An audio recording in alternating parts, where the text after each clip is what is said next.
without further ado, I'm very pleased to introduce the person who will introduce our panel this morning, and that is Dr. Jen Dolan.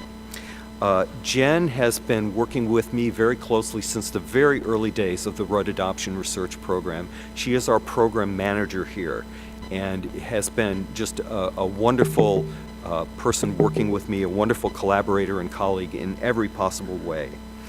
She has brought rich personal and professional experience to her work here. In 2011, she completed her dissertation here at UMass Amherst in the Social Justice Education Department, and the topic of her dissertation was the intersectionality of race, adoption, and parenting, how white adoptive parents of Asian-born children talk about race within the family. And of course, she's been able to use the perspective she learned in that study in much of our work that we're doing here. She has special responsibilities for the community partnerships that we are involved in, especially the Adoption Mentoring Partnership and the Re-envisioning Foster Care in America initiative. So she's been working very closely with both of those.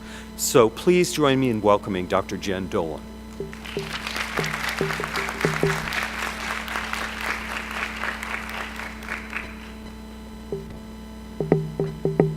It's nice to be here with all of you again today. It's kind of funny having an introducer for an introducer. But here I am introducing the panel, and I'm delighted to be able to introduce the panel. As Hal said, my name is Jen Dolan, and I've been working with Hal for a number of years, and it's been wonderful. And it's really exciting to be here today on the second day of our conference. This is new for us, 2 days, so we are collectively embarking on a new adventure. Last year at our conference, I had the opportunity to attend this session, not the exact configuration, but very similar. And I walked away really impressed with the presentation that they had to offer. And I know I wasn't alone. Many of the people, everybody in the room, they just were in awe of what the panel had to say. So we invited them back to come and talk with everybody. So I'm going to introduce the chair of the panel, Dr. Ruth McRoy, who will then introduce the panel members. And I'm giving an abbreviated bio of Ruth's many accomplishments. Otherwise, we'd be here until, midnight. So in September 2009, Dr. Ruth McRoy became the first holder of the Donahue and DeFelice Endowment Professorship at Boston College Graduate School of Social Work.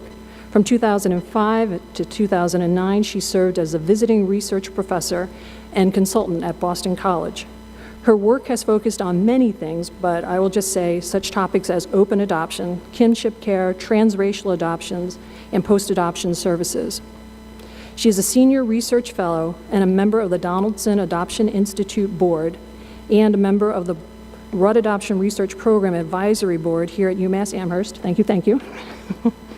And Dr. McRoy has published numerous articles and book chapters in 10 books, including Openness in Adoption, Family Connections, which she authored with Dr. Grodovan. So please join me in welcoming Dr. Ruth McRoy.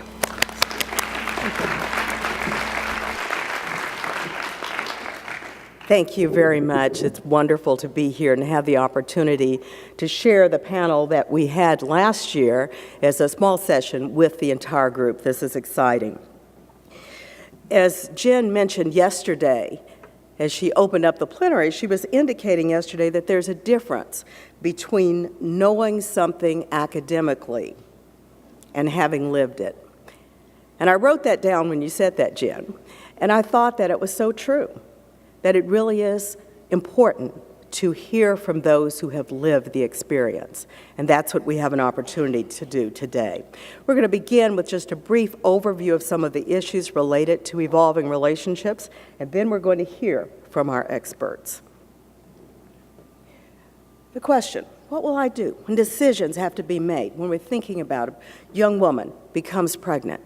What will I do? What decision will I make?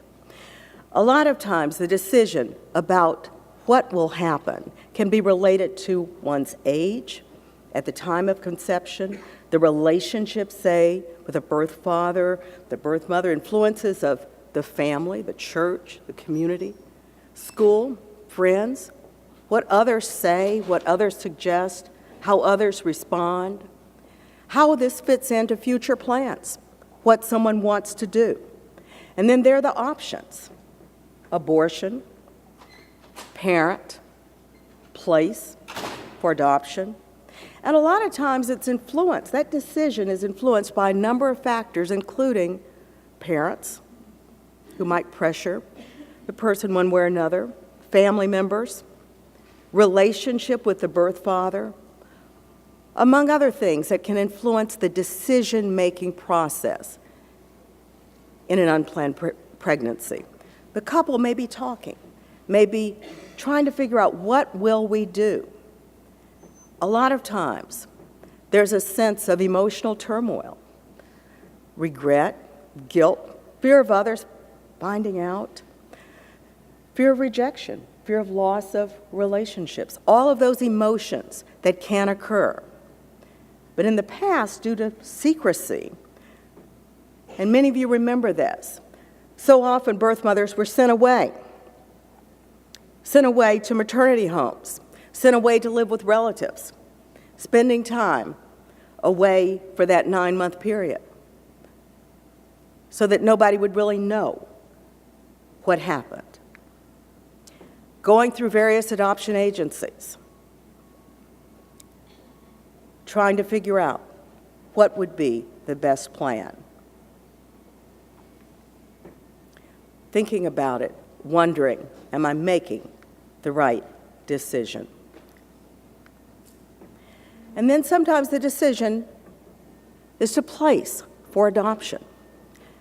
And families today are involved in many different ways in that decision-making and what type of adoption it will be, what the relationship might be, if any, after the adoption. For many years, birth mothers, after the decision to make an adoption plan, were advised by many staff of agencies to go back home. Forget about it. Live happily ever after. You'll be okay. Forget this ever happened. For many years, birth fathers weren't even in the picture. They were viewed as sort of shadowy figures. And we've had only limited opportunity for studies that look at outcomes of the other party to this decision-making, and it is the birth father. Most of the research and most of the discussion we often have is on birth mothers, adoptive parents, the children, but what about the birth fathers? When do we hear their voices? We know from some of the research that has looked at the adoption experiences, for example, Clapton's study published in 2007, study of 30 birth fathers between 96 and 99, they found that the chief reason those birth fathers agreed to a placement was parental pressure. You need to get back in school. You need to proceed with your life. Like birth mothers, birth fathers often experience grief as well. And that's something we don't talk enough about. Some of the research, again, looking at issues for birth fathers, includes the fact that sometimes they're excluded from the decision-making process. Sometimes they feel guilt because they feel like they have abandoned the birth mother. Some experience loss, denial of the existence of the child that they fathered. Issues in terms of their identity as a birth father, feeling emotional turmoil, feeling a sense of emasculation or disempowerment. And what does it mean in terms of the relationship with the mother? A lot of times that relationship is broken. There are issues of parents pressuring the birth father, guilt, depression. And a lot of times we assume the birth father, because he's not carrying the baby, just goes on with his life. But yet in many cases, much of the research suggests that it's always on their mind. Sometimes they fear that if they talk about it, they may experience rejection by family and friends. There's a delayed acceptance of responsibility often, and a lot of times over time, the research suggests that they want to tell their story. And they recognize that there's a missing part of themselves. Over time, birth fathers remain conflict-ridden. Some of you may have read the book, The Invisible Men of Adoption. We need to know more about their role. Beth Neal's work, they experience the loss of a child, the parenting role, the romantic relationship. There are a lot of losses involved, and experience as a result more disenfranchised grief. And a lot of times they really reflect on this when they become parents later in life, recalling this experience. A lot of times within our agencies, though, we think of the birth mother as the primary client. The birth mother is the gatekeeper of information. There are ongoing issues in terms of that role and it being viewed as sort of devalued, stigma associated with having a child out of wedlock, ongoing loss, feelings of regret. But the reality is that over time there are continued questions that birth parents have. What about the child I placed for adoption? Is my child alive? Does she know she's adopted? Does she hate me? Is she being well cared for? Am I so terrible that I don't deserve answers to these questions? I wonder if my adult child wants to make contact with me. Why am I not allowed to thank adoptive parents? What will happen if I find the child I placed? Should I tell my spouse that I placed a child for adoption years ago? What impact will that have? What will he or she think about me? Should I tell our children that they actually have another brother or sister that I couldn't parent at the time? These are the kinds of questions, these are the kinds of issues that we're going to talk about today with a wonderful panel that will share their stories with us. And we're very appreciative of each of our panelists being here. We're going to do it in the following way. We will have each panelist present, and should have a few minutes afterwards for questions. And if you don't get an opportunity to ask all your questions then, keep them in mind because we will be sitting together at the lunch today, and there will be an opportunity for you to come by, and they have agreed to respond to questions then as well. Our first presenter will be Erin Bigelow, who's from Burlington, New Jersey. She's been pursuing her career of director of production since the age of 18. She has been the director of the Comcast network in Boston, and she's currently a freelance television director at ABC News. I told her I'd talk to her later about an opportunity. She will tell her story, and I'm going to let her proceed with that. I'm just going to introduce very briefly each of our panelists. Kathleen Cooley will be our second panelist, also a birth mother who's been navigating open adoption since she relinquished her son back in 2001. And as Kathleen and I visited a little bit yesterday, she shared with me that she will be coming to my school, Boston College, as a doctoral student this fall. We're very proud of that. She's 11 and a half years into her open adoption. Her presentation will be followed by Marvin Drake, the voice that we need to hear so much more of, the voice of a birth father. A birth father who made that decision 54 years ago. And he will tell his story. We also have a wonderful opportunity today to hear not only from Marvin, but from Phyllis Shepard, who is the adoptive mother of Marvin's son, David, who will share her story. And then the perspective that we often don't hear a lot from, which is so critical, because this impacts the entire family. We are fortunate to hear today from Elizabeth Drake, Marvin's wife, who will share her story and how they two together, and using her skills as a librarian, helped to locate David, the son. So, we have a wonderful panel, and we are going to begin with Erin.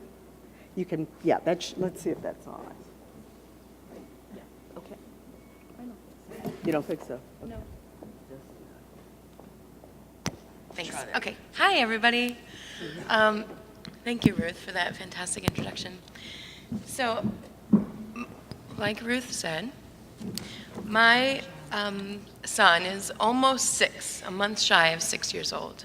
I accidentally got pregnant when I was 23, very accidentally because I'm usually careful. And so I really actually didn't believe it when the doctor told me I was, that all my tests were negative from my physical, but except my pregnancy test. And I told her she had the wrong Erin, Bigelow, because I wasn't.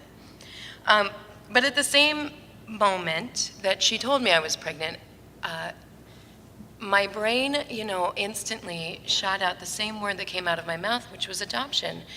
And that was before I thought about all the options and that there even were options, was just adoption. And I walked around my room just saying the word adoption, adoption. And in my head, adoption meant open adoption, of course.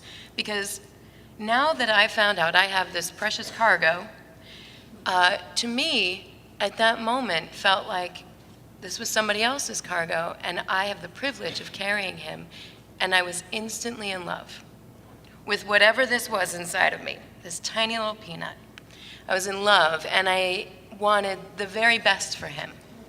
And in thinking about open adoption, I didn't think I was half bad, so I wanted to stay in his life. But at 23, with a rising career, as Ruth mentioned, I was very busy all the time, and I had crazy work schedules, and I love my career, and I've been really pursuing my career since high school, and so I would have been willing to give it all up. If that was my only option, I would have done it, and I would have probably had to move back with my mother, and I would have had to quit my job, most likely stop my career. And what I was afraid of, after much time of thinking about this, not in one moment, but I was afraid that I might eventually regret or resent my child. And just the idea of that is awful, awful feeling inside. So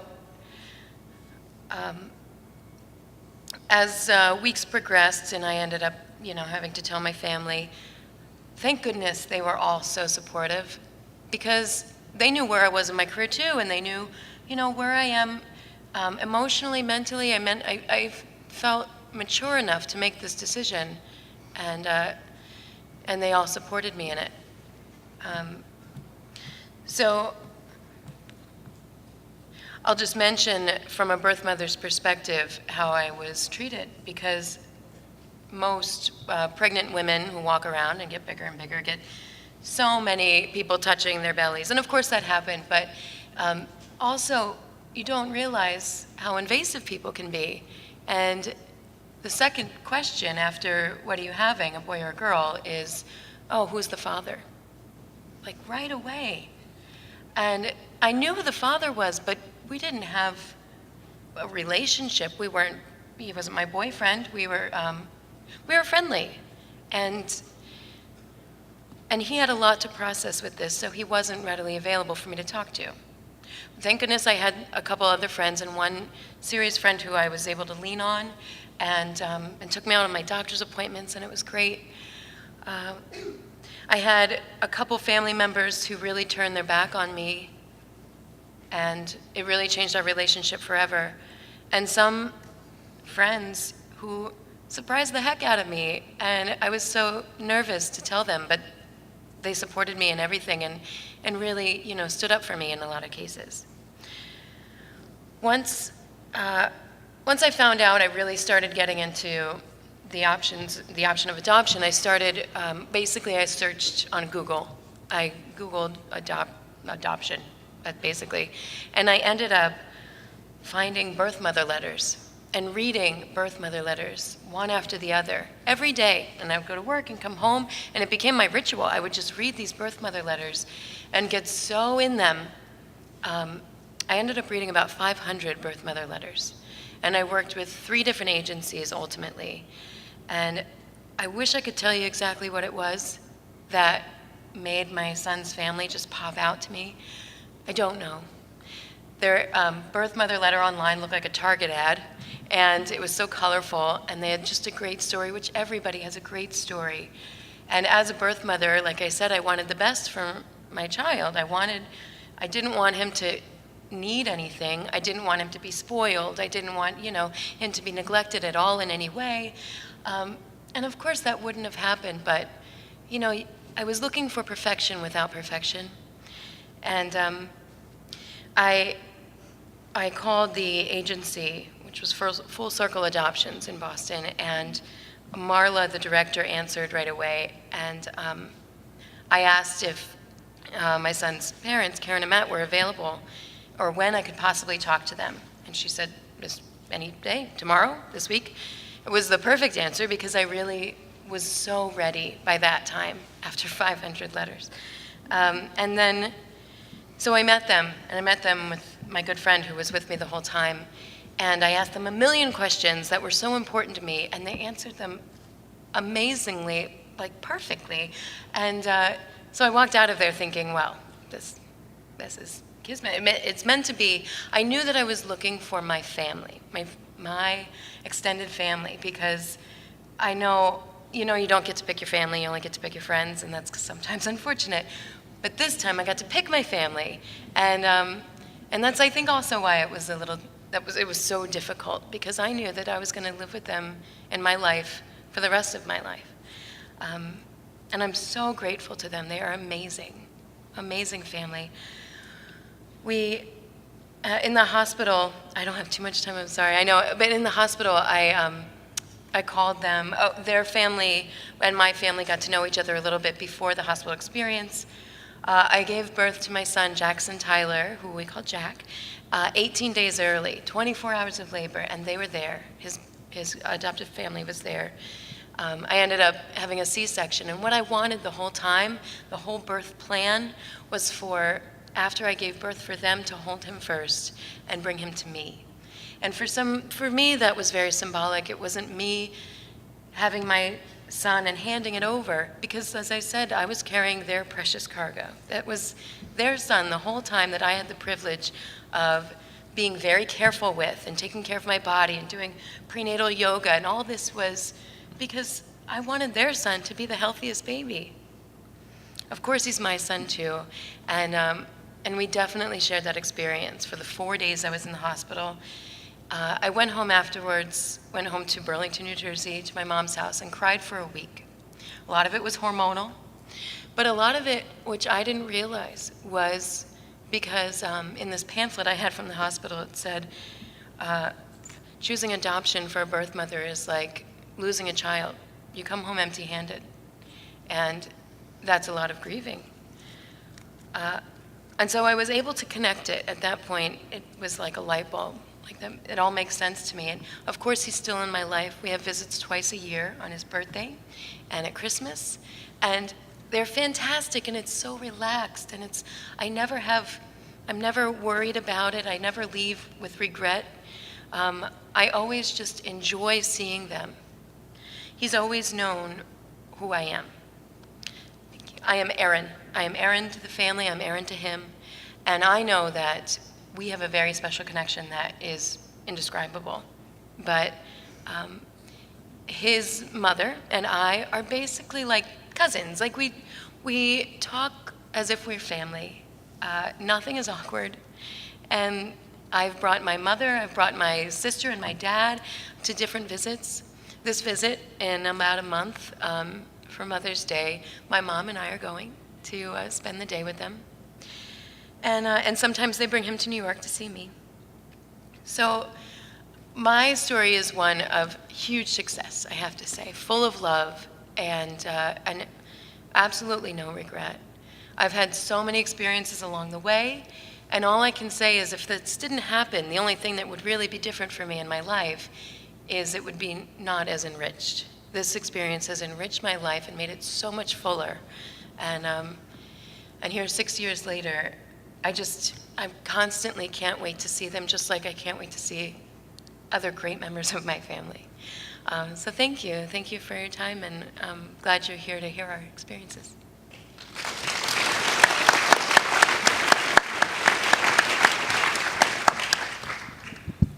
Hi, can you hear me? Yeah. So I'm Kat, and I am also a birth mother. My son was born 11 and a half years ago, and he would very much want me to emphasize that half. So in trying to condense the last almost 12 years into 5 minutes, I asked for some help and was given a prompt. And that prompt was to discuss how the open adoption plan originated and then how it changed or not over time. And that kind of freaked me out because we didn't really have a plan going into this.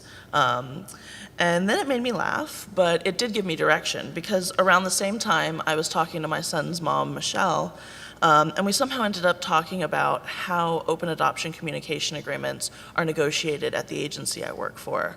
And her question was, how come we never did anything like that? The short answer is because the facilitation service we used sucked. But, but I don't even know if in Washington open adoption communication agreements were legally binding in 2001. I know they are now, but in 2001 I don't know if that was something that was done. While I was pregnant and trying to decide if I was going to parent or if I was going to place, I was given a questionnaire by the facilitation service that listed some aspects of openness. You know, how often would you like letters and pictures? How often would you like phone calls in the first year, in the second year, and the third year? They didn't go beyond the third year. That should have been a red flag. But I didn't know anything about open adoption at that point. I just knew what they were offering me and what I was told. And so for most of them, I circled the I don't know option on the questionnaire and sent it back. I never met a facilitator in person, by the way. We only talked on the phone and via email. So I filled out this form and I sent it back to her. And instead of taking the I don't knows as a jumping off point to talk about what open adoption could look like, it just stayed at that. We never really talked about it again. And, you know, she was the professional, so I assumed that she knew what she was doing, and I was just kind of along for the ride. So I had no idea how much openness John and Michelle wanted. I was never told if they wanted more, if they wanted less, or what that would look like. So when Matt was born and they came to the hospital, and I was given 2 bands for those who could go and visit him in the NICU. He was fine. He wasn't sick or anything, but he was in the NICU because he was a baby for adoption. And so I had one of the bands, and I told them that when Michelle got there, that she was to have the other one. And they needed her last name, and I gave it to them. And they all paused, shocked that this birth mother knows the last name of the adoptive mother. How did that happen? And well, it happened because we'd been talking on the phone and it came up on caller ID. Technology, I mean, but you could hear a pin drop at that point when I gave them her last name to put on the band. And so because Matt was early, it took them a few hours to get a plane, and you can't get a direct flight from Raleigh to Seattle, so there's that whole thing. So Michelle was supposed to be in the delivery room with me, but that didn't happen. I ended up having an emergency C-section, and my mom was in the operating room with me. And my mom was the first one to hold Matt when he was born, well, the first non-medical person. So Michelle and John finally arrived, and they got to meet Matt, and I decided that I wanted to go and see him in the NICU. And so as I got there, they were just finishing up feeding him, and they left to give me some time alone with him. And the nurses just kind of stared at me from the walls, like standing, all of them. Not just the one that was assigned to take care of him, but every nurse in the NICU are just kind of like, what is this woman going to do? Should we call security? Should we have someone by the door in case she tries to bolt with the baby? It was an interesting experience. And I think it was compounded by the fact that I'm obviously black, and Matt was born very pale, blonde hair, blue eyes. So when new nurses would come on shift, they would kind of be like, who is that? And it'd have to be explained to them that I was his mother. So like I said, we didn't have an open adoption agreement. We never really talked about times when letters and pictures would come, and I was just overjoyed every time that I went to the mailbox and got letters and pictures. And we were open to phone calls as well, but I know now they didn't call that much because they didn't want to bother me, and I didn't want to call that much because I didn't want to bother them. So those were few and far between at first. And during this time, I was also trying to navigate getting the birth father, my boyfriend at the time, to be involved. And even 4 years later, when we broke up, I still tried to play that role and put that on myself, that I was going to get him in his child's life. Then eventually I did decide that he was responsible for that, and I'm not. So we did letters and pictures, and eventually I got to the point where I was comfortable calling them and saying, I haven't gotten pictures in a while, so can you send some? And they would. And then the subject of visits came up. And at first it came up as a joke. I think we had both seen the same Lifetime movie about someone just showing up on someone's doorstep, and I'm like, well, I have your address. I could totally do that. And Michelle was like, anytime you want to, you're totally welcome. And so that was it for a while. And then about a year later, she brought it up again, more seriously, like, so you know that you can come for visits, right? And I was in college at the time, and I was working at Baskin & Robbins, and they lived 3,000 miles away. So it was in my head as something that could happen, but not really as something that was realistic. And then a few months passed, and I said, you mentioned visits a while ago. And she's like, when are you coming? So we had our first visit.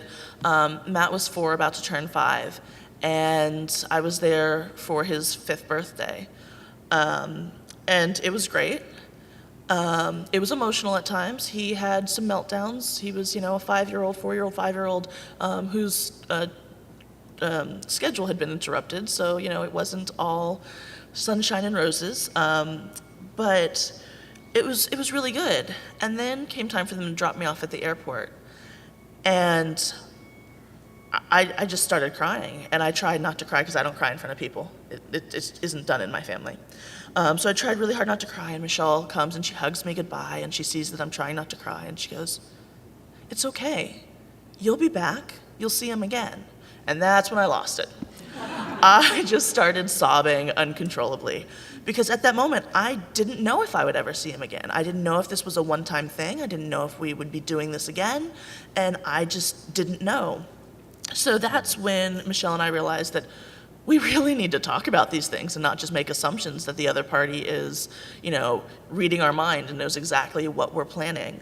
We're not perfect about that, of course. 2 visits ago, some things came up with Matt, and so we had to reschedule some things, and I had just bought a plane ticket, and I had to cancel that plane ticket so that we could work some things out and move some things around. And I handled it like a mature adult, if by mature adult you mean going home from work and sobbing on my couch uncontrollably for about 2 hours. Because in my head, I went immediately back to that place. Oh my God, they're closing the adoption. It went from, we need to reschedule some things, to, oh my God, I'm never going to see him again. But we worked it out, and we did have that visit, just later in a little different way than we had planned. And last week, I was actually in his state with his family. We spent about a week on the beach, and then we spent about a week at their house, and it was the first visit where I included my mother. And because we have some ancestors from that state, my mother, myself, and my son all went and did some genealogy research together, which was awesome. And in a few months, actually, in July, he and his mom will be coming to my state for my wedding. So he'll get to meet some of the other crazy family members that he's lucky to have escaped. But it's definitely something that, even though we didn't have that firm time to discuss what this was going to look like, we've managed to make it work and make it something that works for all of us, and it continues to grow. And I'm really happy with how it's growing.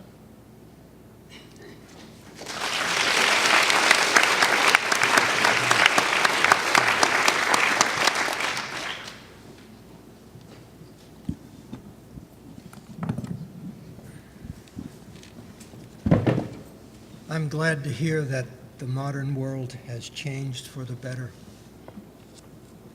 I wish it had been my case, my birth mother and myself. I wish it had been our case. let me go back 50-odd years. I met a pretty young college girl. She was 18, I was 21. We had a whirlwind romance. We were in a college choir on tour, and we saw each other every day at lunch or at the concerts and on the bus as we were traveling. Is that? Oh, thank you. That better? There we go. All right. I speak softly. Well, it was a whirlwind romance, but we felt it was going somewhere. But when the pregnancy happened, we just kind of fell into it, let's put it that way. Too fast, too furious. We were naive or stupid, I'm not sure which, to think that it couldn't happen to us, but it did. And once the pregnancy was confirmed, why, I think the hard reality of it just hit us like a ton of bricks. We literally didn't know what to do. We were both scholarship kids, and we were both working on campus for our room and board. And if we married, all of that would disappear. The education that we both wanted would have been gone. Neither one of us wanted to do that. And we didn't really know what to do. Our parents either couldn't or wouldn't support us in getting married and going to college. Through her gynecologist, she was put in touch with Home for Unwed Mothers, as it was called in those days, maybe still is, one of the Florence Crittenden homes in a far city. And one night, I picked her up when her parents weren't there, and we drove to that far city and got her into the Florence Crittenden home. Over the next months, as the pregnancy continued, of course, we kept in contact, phone calls, letters. I went to visit. And I don't remember a social worker ever talking to me, but yet in the records, my family's history, her family's history was all there. But it was never given to the adoptive parents, so they had no idea where this child came from. When the child was born, she came back. All she had was a picture that she showed me of the child. That's the only time I ever saw it.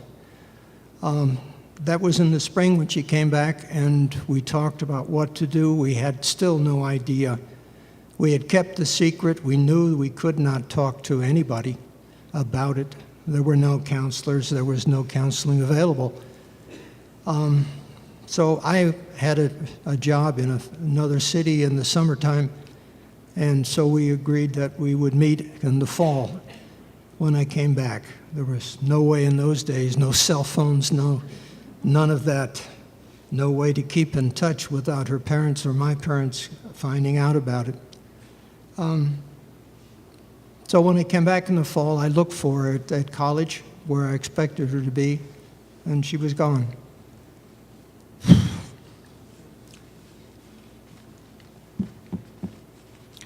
And no one knew where she'd gone. And I didn't know what to do. I vowed then I would never hurt another person like that. I felt guilt. I felt shame. I felt I had ruined her life. So, but I did not know what to do. I couldn't find her. So I said, all right, I guess I should just leave. And I did. I headed east for graduate school. A few years later, I met Ellie and we married. And last year we celebrated our 50th wedding anniversary. We have a son who will turn 40 at the end of this month. But I never told the secret to anyone, and I did not tell my wife. One of the biggest mistakes of my life. So I held that secret, as we had promised the birth mother and I to do, for 50 years. Well, as 50 years was coming up, I got an email from the birth mother. She said, "Do you remember me?" And I said, yeah, of course I did.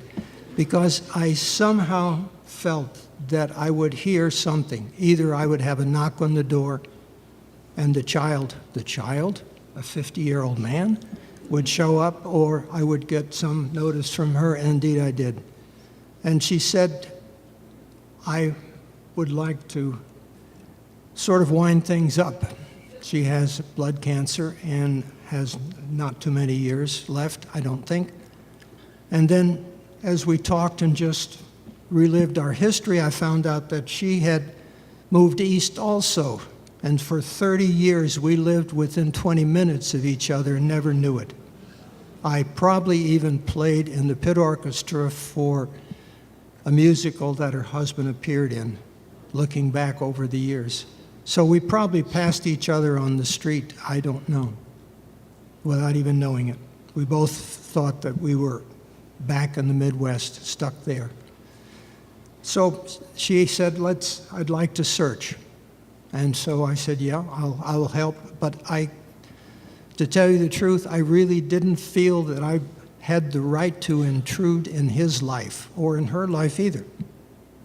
However, we then sought the support of the adoption community of New England in our area, and I met an adoptee, a man. He said to me, look, you have the moral duty to put your name out there, to let him know who you are, and let him have the choice whether to contact you or not. He didn't have a choice then. He should have the choice now. So thanks to Michael, the guy who said that to me, I did so. And with the help of my wife and the birth mother and her help there with her agency, we were able, within a few months, that's almost light speed in this day and age, we were able to locate my birth son, David. And the birth mother wrote a letter to him, and he responded within a few days saying,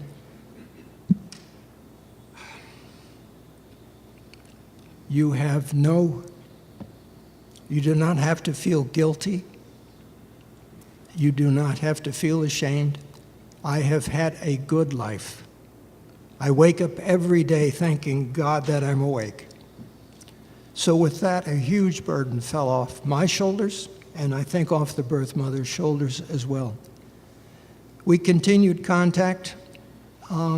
We wrote back and forth, exchanged emails, telephone calls, sent pictures back and forth. And that was in September of 2009. And in November, 2 days after his 50th birthday, we met for the first time on a street corner on a rainy day in Concord, New Hampshire. He and his girlfriend had come up to visit his mom, and we met in a restaurant. We talked so much, we closed the restaurant. We went down the street to another restaurant and closed that one too. And 2 days later, and then he said, look, why don't you come up and meet my mom? And on Sunday, that was a Friday. And so I said, yeah, sure. So on that Sunday, I came up, and my wife, by the way, what I didn't say in passing was that it took me a full month to be able to tell my wife about this secret, which I'd kept for 50 years. And I really think now that it affected our marriage quite strongly, but she'll, I think, kind of fill you in on that. But on that Sunday when I met Phyllis and David, brought his guitar, I brought my bass, Phyllis played recorder. We sat down and played some jazz together, and I've got pictures to prove it. And that's been our continuing thing. We have a common religion, we share music, and we are in the process of building an extended family, a relationship. Now, Ellie and I have gone down to visit David a couple of times, and I've been down once by myself to see how he is, to get to know him. We continue telephone calls and emails, and we discuss music and computer science and politics and religion and anything in the world. And it's a free flow of information. It's a wonderful thing. I'm trying to think if there's anything. Oh, what I should say, since I've got just a minute or two, that when the birth mother contacted me and we talked on the phone for the first time in 50 years, her voice sounded like her voice then. And I felt like I was back at 21 years of age. All those feelings that we had buried for 50 years were there, and they came back strong, and they had to be processed. And with the help of counseling, I was able to bring my subconscious or wherever it was residing from 50 years ago up into the present to be an adult again. But I tell you, it is a tough journey, and anyone who looks to search and to go through reunion, I would advise them, make sure you get your life in order before you start that search, or at least process those emotions that lay dormant, and they are there. You never forget. You never forget. And as I say, we continue our relationship with Phyllis. We come up and Phyllis goes with us on vacation. We've met David's sister and Sarah, and she is part of our extended family as well. And I look back and I think how wonderful it would have been had this been an open adoption, that I would have been part of my birth son's life over these 50 years, instead of having to play catch up now and realize what has been lost. But it is a wonderful thing that we've been able to reconnect. Thank you.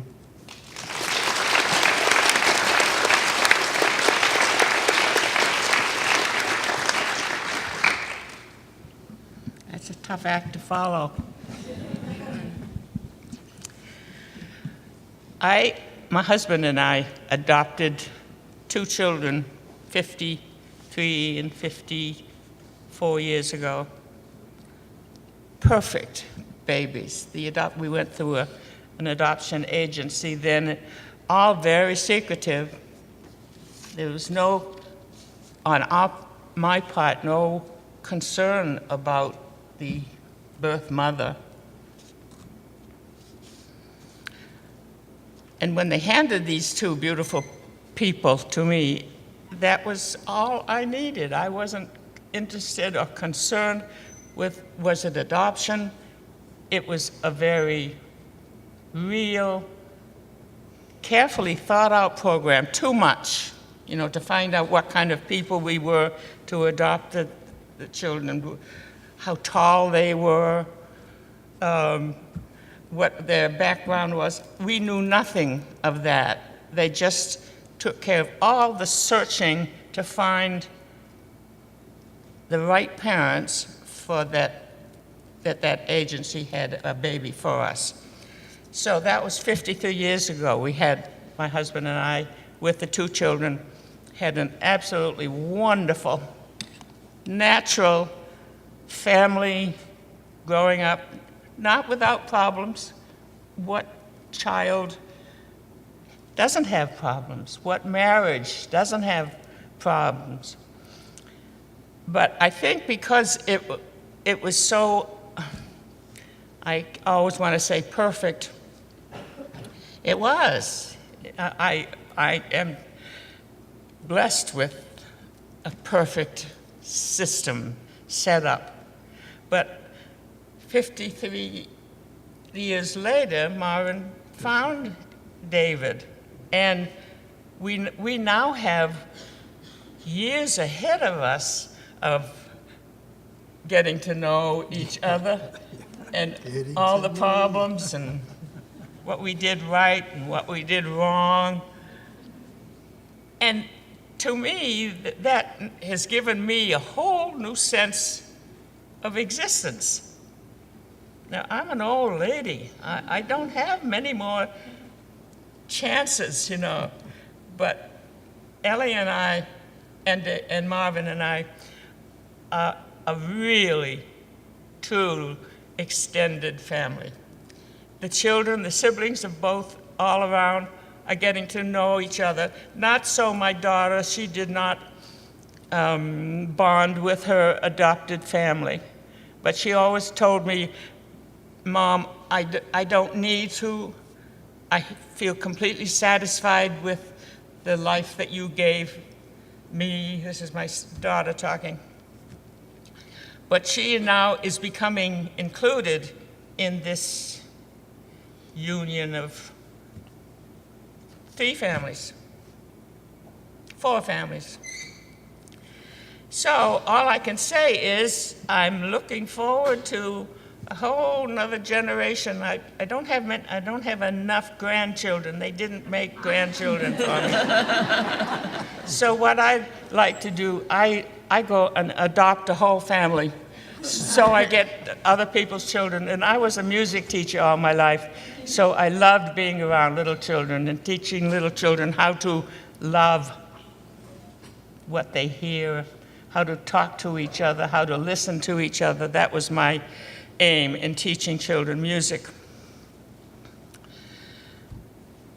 And I think the answer is really all you need is love. And like the song says, that's the only thing that we have plenty of.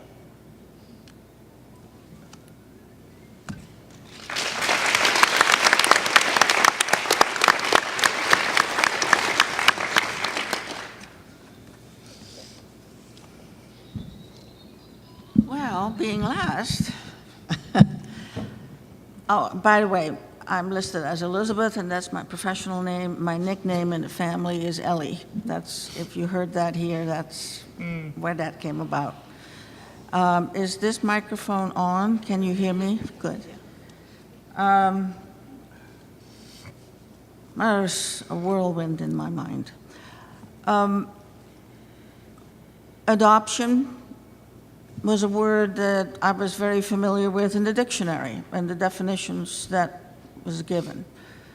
But it was not part of my life until Marv told me one sunny Sunday morning that he had a son that was given up for adoption. And that happened, of course, long before he and I met. Marv and I met in grad school. I grew up on the other side of the ocean. I am what they call expat kid. My father was an engineer and traveled all over, and I spent most of in fact, I was born in Southeast Asia, but I spent living in Southeast Asia until I left home for good to go to college in the homeland, which was the Netherlands, for my parents. I wasn't born there. I barely spoke the language. That was not home for me.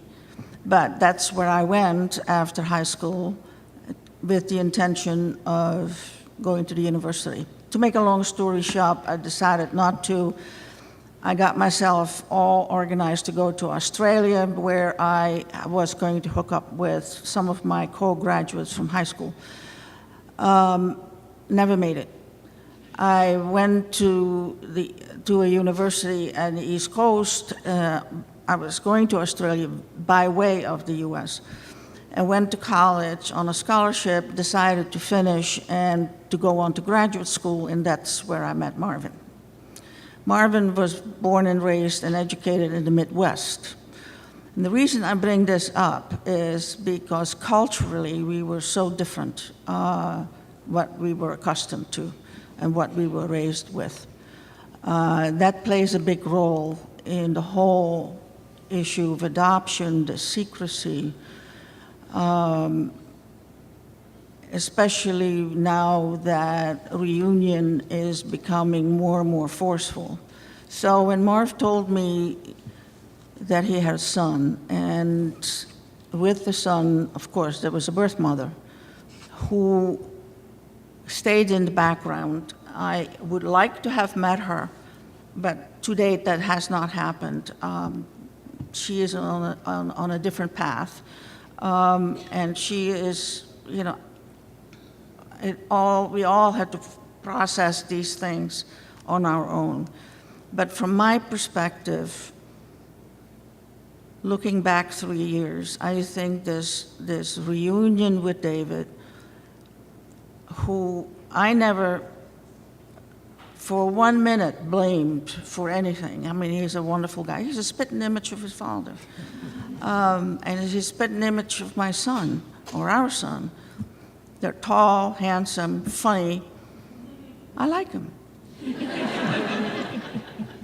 But through the process, we also met Phyllis and the extended family. To me, that is the most important thing, and that has helped me to kind of find a new self and a new way to renegotiate our marriage, because the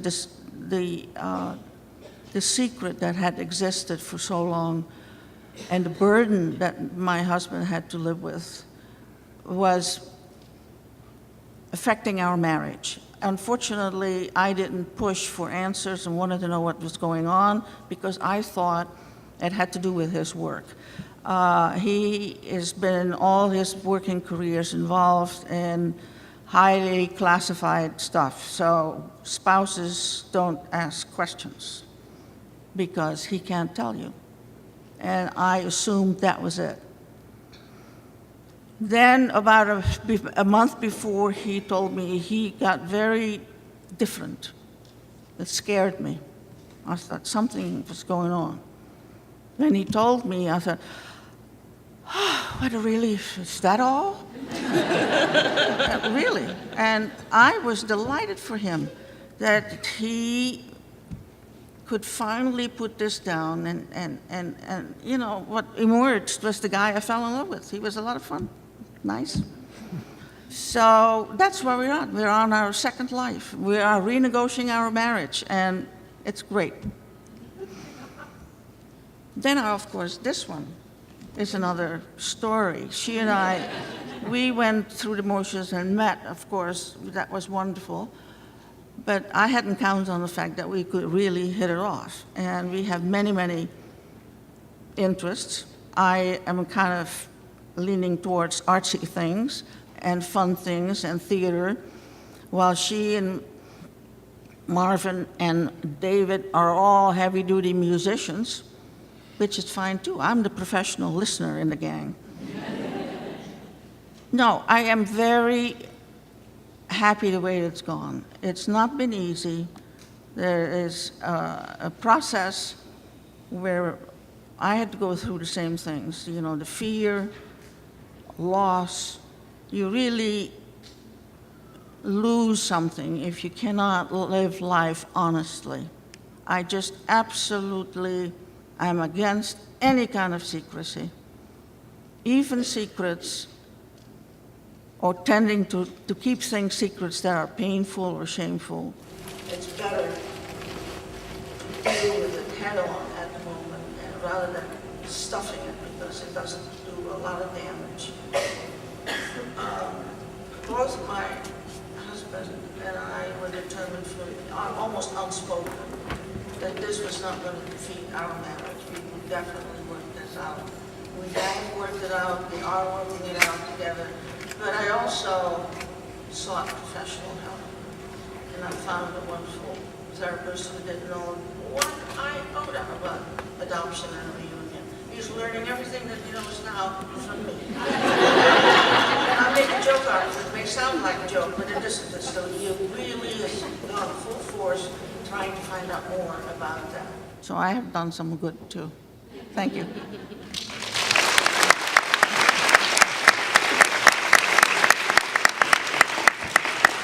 Thank you so very much for those amazing stories. We have time for a few questions, and Carla will bring the mic to you. Any questions? Right over, yeah, Elaine or Amanda? Yeah, okay. I was just wondering if you could talk a little about how your son by birth, your 40-year-old son, how he reacted to finding out that he had a brother that was placed for adoption? I can't hear what she said. She asked if I would talk about how Andy responded to. Well, the question was to me, right? Okay, how my 40-year-old son reacted.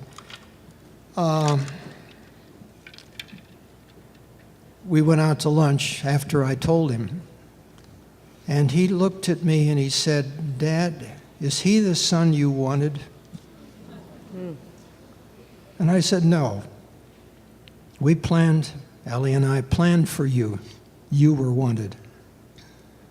And I said, "David was an act of love, but we could not parent him."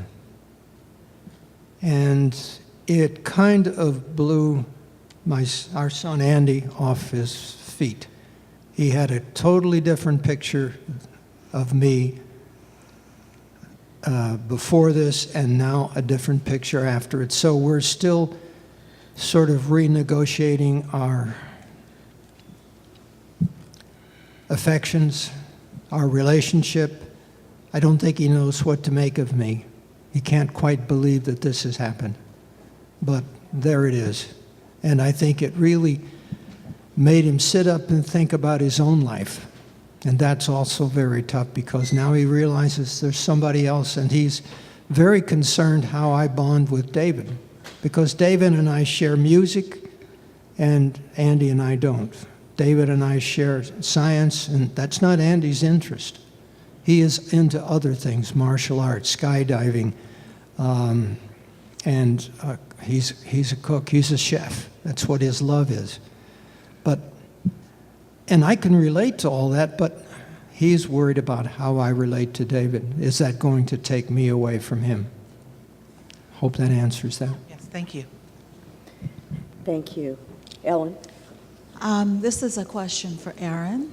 I so appreciated hearing you talk about how those close to you in your family and friends responded.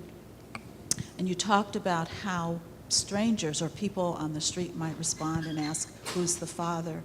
I was very curious to understand how you were responded to in the workplace, given your plan, and the way folks,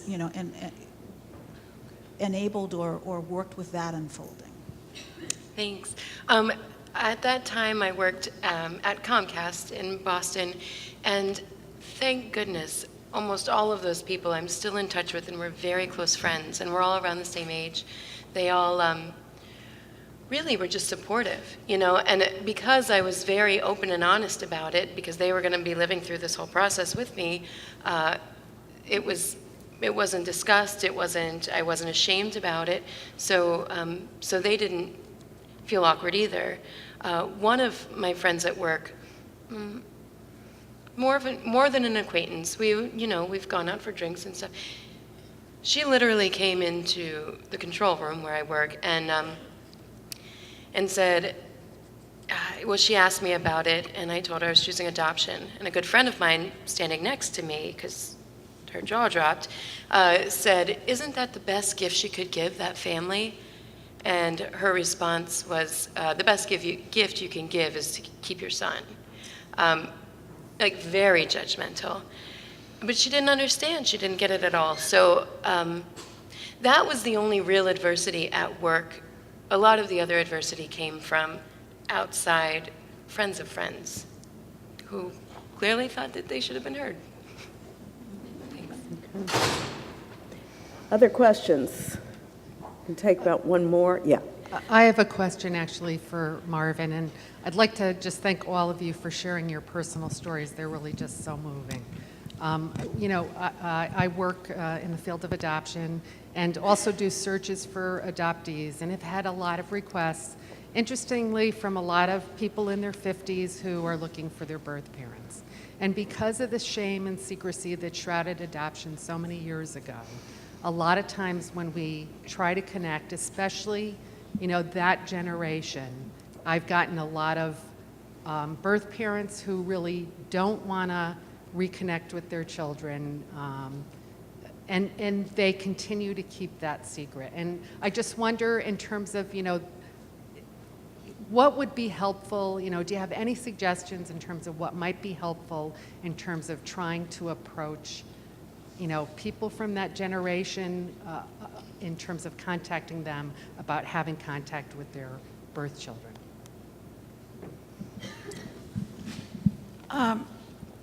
Let me just say, people in our generation, the secret was the norm. Right. And I have met and spoken with and listened to women who had relinquished a child. Some are in somewhat successful reunion. I say somewhat because both parties have preconceived or have certain ideas what it should be like, and they are butting heads and trying to work it out. And I hope that they eventually will come to a working relationship in the sense that they can be relaxed with each other. There are two cases that I met up with in the last couple of years in the support group meetings, is where the birth mother in her 80s, late 70s, 80s, was found and is absolutely frozen in that period. And she is glad to know that her daughter is okay, but doesn't want to develop the relationship and certainly doesn't want to talk about it because that's a secret and cannot give that up. And I think with something like that, you can only really extend your heart and sympathies to it and respect their wishes if it's that fearful to develop. Does that make any sense? Again, let's thank the panel for a wonderful presentation.